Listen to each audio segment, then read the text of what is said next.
انت يا وليه؟ يا حاج عايز ايه؟ فين الفطار؟ مش هتغرب الفطار ولا ايه؟ اغرب ايه؟ هو المغرب اذن لسه فاضل ربع ساعه. انت بترد عليا يا وليه؟ مش انت اللي بتسال؟ بسأل ايه بسأل ده يا وليه؟ يا راجل في يا ايه؟ بنت الكلب يلا ابوك ما عرفش يربيكي يبقى انت بتقولي لي بسأل؟ في راجل ولا شتمتك؟ غوري غوري من وشي بدل ما اتعصب عليك غوري. ماشي.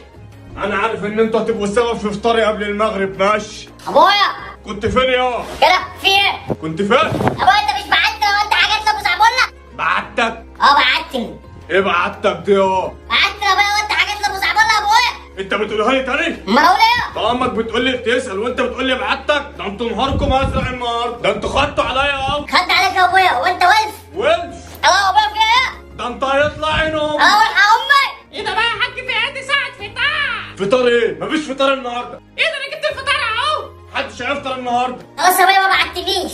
اطلع بره وانت تخش من الباب اه. جوه. مفيش فطار. يا ساتر يا رب في ايه؟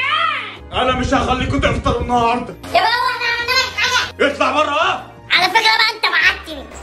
مفيش فطار النهارده. يا جماعه الصوت ده في المغرب اذن ولا لسه؟ يا امه في ايه؟ ابوك الحاله جات له. يا حاج صباح الفل، المغرب اذن ولا لسه؟ كنت فين يا ده انت كمان يا؟ كنت نايم يا حاج، يلا بقى عايز افطر، الصيام مبهدلني. انت نايمني لحد دلوقتي؟ بس نايم الساعه 7 الصبح. يا كفره يا ولاد الكلب. كفر ليه يا بابا؟ احنا الحدنا؟ اطلع بره انت كمان يا. اطلع بره ليه؟ احنا مش هنفطر ولا ايه؟ اطلع بره يا ابن الجزمه وانت في ده صيام نايمني لحد المغرب. بقى عايزين نفطر. انت لو ما خرجتش دلوقتي هتشعل في دماغك. وفي ايه؟